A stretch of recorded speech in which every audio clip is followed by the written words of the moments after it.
y'all. I said, what's up, y'all? Look at me when I'm talking to you, bro. Nah, I'm just messing with y'all, man. This your boy Knockout Boxing 86 TV, and we in here. So check this out, bro. Before we get going on our video, smash the like button, subscribe to the channel if you're new here, share the video, turn on your notifications, and go follow me on Twitter at KOBoxing86TV. If you got a breakdown or a prediction that you'd like me to do for you, knockoutboxing86@yahoo.com is my email address. And don't forget that we go live every Wednesday and Thursday night at 7:30 p.m. on this channel. And then you can also catch us live with the Singing OG KQKC Boxing Network Sunday mornings, 9 a.m. Central Standard Time. But let's go ahead and get it popping.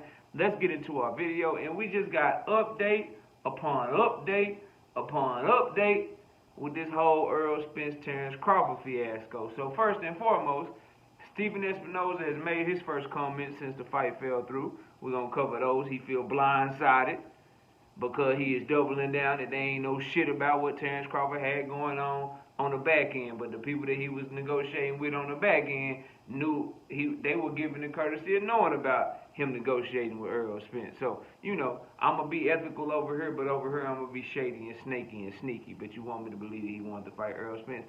Then we got his team, Bernie the Boxer, you know what I'm saying, coming out and basically cheering and being excited and being happy that his man's ducked Errol Spence Jr. And for that part of the video, we got to send a special shout out to the real Marlo TV. Y'all go subscribe to his channel. He brought this to my attention watching his content today. I was like, damn, bro is cooking.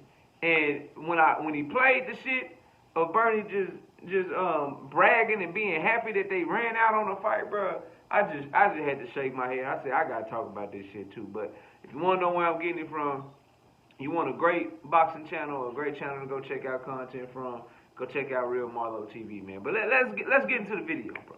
Let's get into this shit, fam. Listen, Stephen Espinoza said this, man.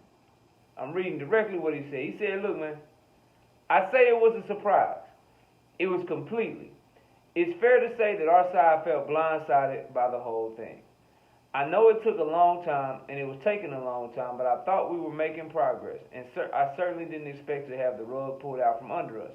The reality is there's a lot of interesting fights for Spence, yada, yada, yada. He's talking about other fights with Spence, yada, yada. He says there was no point where Earl was interested in having even a what-if conversation about what would happen if this falls apart. It wasn't on his radar. There are certainly interesting fights out there. You have Keith Thurman, you have Boots and Standing on and others. There's no interest in talking about anything other than Crawford, so we want to regroup and get him in there. He doesn't want to be stagnant for very much longer. I think he'll get moving, and look, I'm still hopeful we can put the Crawford fight back together. And he ended with that. But look, bro, the man didn't let him know shit. And y'all, people are acting like that somehow is a good thing, bro. Like, how is it that you can advocate for a fighter to not only be negotiating with two parties at the same time, because that's cool, bro. Like, anybody looking for options and shit, do your thing. Me personally, though, it leads me to believe that you really didn't want the fight when you looking for options and you got this over here and that over there. But that's cool. You're going to have your options. That's cool, but be transparent. It's funny, bro, that the dude that they say was asking for transparency wasn't transparent at all, except for with one side. But you want me to believe that he ain't duck Errol Spence, bro. He wanted transparency from Errol Spence's side is what y'all tell me, but they wasn't willing to be transparent with them. So you'll tell BLK Prime that you negotiating with Spence, that you doing this with Spence, you got this going on with Spence, yada, yada, yada. You'll tell them, but you wouldn't tell Errol Spence, Stephen Espinoza, Al Hammond. You ain't tell them shit. You left them in the wind and shit. And then the damning part, as if it ain't bad enough, as if people with common sense don't know that Terrence Bud Crawford ducked Errol Spence Jr. Like, we know this. It makes it worse that you guys are running around here bragging, bro. Acting like what you did is somehow, you know what I'm saying, on some solid shit, bro. Yeah, we ran off. We left them in the dust. We left him in the dust to go do this with amnesia. Really, bro? Really? So celebrating a duck move is something that we cool with as fight fans or as a fan of anything. The man is literally telling you that his homie, you know what I'm saying, his little bro, you know, he calls him the champ. Team Bud Crawford is literally telling you, yeah, man, we ducked out, we ain't want the fight, and we happy about it. And we ain't telling him shit. We'll revisit that in the future. How stupid you gotta be? How dumb you gotta be to think that they gonna negotiate with you again, bro? Now, I done put it on record. I would like them to, because I want to see the fight, bro.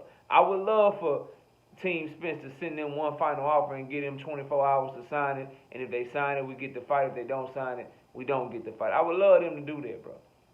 Nothing would make me happier. I ain't gonna hold y'all. I really would love for that to happen.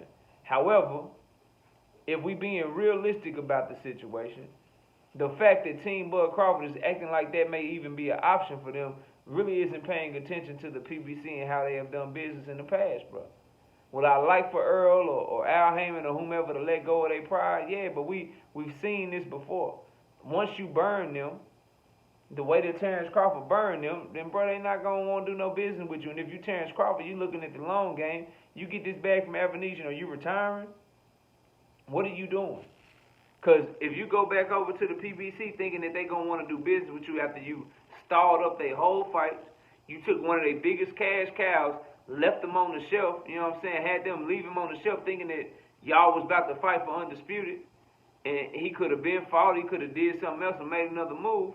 They fought, schedule didn't get released, they held up dates for you, you know what I'm saying, they pushed other fights back, other fighters that could have been active, they pushed those fights back trying to make sure that you and Errol Spence could get it popping, and then you didn't even let them know you was thinking about something else, doing something else, you know what I'm saying, in negotiation with you ain't let them know shit.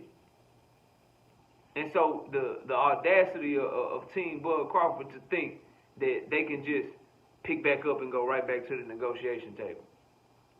That shit's crazy to me, bro. And then they so slow, they so remedial, they so stupid over there, and some of their fans are too, to where when they try to go back, if they do try to go back and re-engage with Al Heyman in the PBC, and Errol Spence and them say, nah, bro, we moved on, dog. You too full of shit. They'll be calling Errol Spence a duck again.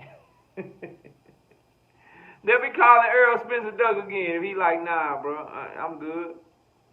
Nah, you already hold out one time. We can't trust you. I'm not negotiating with you. Good luck. You know what I'm saying? We doing our own thing over here now. If they go do that, then you're going to have the same people who turned out to be dead wrong. They were calling Errol Spence Jr. a duck and throwing all this salt on their name, and then we saw that over time that shit proved to be 100% false, just like I told y'all it was. And Bud Crawford got exposed as the duck. Duck, goose looking at it. Like he got exposed as a duck. Over time, that's what happened. But just watch what I tell you, bro. If this shit plays out to where Terence Crawford fights Avenesian and then starts calling out Errol Spence again, and Errol Spence and his side don't give Terence Crawford no play, and they move on because of what Bud just did by doing this snake move, then you're going to have Bud Crawford fans, you're going to have Team Bud Crawford himself, all of a sudden, Errol Spence is ducking him again. So what it going to do, bro? This man has attached himself to Errol Spence in every way, bro, and without wanting to fight him, without really wanting to smoke like that. They talked all this shit, they barked up this tree, they said they wanted to smoke, but when shit got real, when paperwork got put in front of them, they did everything they could to go find some more paperwork and try to sign that shit. Straight up and down, bro. So the fact that you blindsided people and you didn't negotiate in good faith, man, you be a fool to think that they gonna re-engage you, bro. At best, your best hope is that they do what I want them to do. That's your best hope. Your best hope if you Terence Bud Crawford and you want that fight, which I don't think he does, bro. I think he's happy not to fight Earl, bro. He showed he don't want smoke already. But his best bet in getting them to re-engage with him is for them to send him one final offer and give him a 24-hour deadline and he just sign that shit and get it popping. That's his best hope, bro. I know Stephen Espinosa saying he hope they can make the fight in the future and shit, but Bro, if Errol's history is any indication, if Al Heyman's history is any indication, they gonna be like, man, forget you, bro. You ain't stopping this ship over here. And it sucks for us as fight fans. I just wish that we could have got the goddamn fight, bro. I'm not signing off on no goddamn Terence Crawford, David Avenesian, bro. I'm not, dog. Like, not when I can get fucking Errol and Bud, bro. Like, he could have fought that tune up. Why? Like, Avenesian would have fought him in April while Errol was fighting Ugas. He'd have fought him in May, June, July, August, September, October, November. He would have fought him in any of those months, bro. But you do all this shit and then announce the shit and you wasted basically 6-7 months for no reason, bro. Only to duck out and flake out. So it is what it is, man. We're just continuing to cover what's going on with this story, man, and it ain't looking good for Terrence Bud Crawford. At this point, bro, I just suggest anyone that was thinking about taking up for him, anyone that tried to take up for him, I would just suggest, bro, you just be quiet, bro. Just stop. This shit over with, man. This shit over with. It's bad for him, bro. How you got your team out here bragging and shit, like shit cool, like you did something great, like y'all pulled the wool over everybody's eyes and your publicity ain't shit right now, bro. You know what I'm saying? Like, nah, bro, ain't nobody rocking with that shit.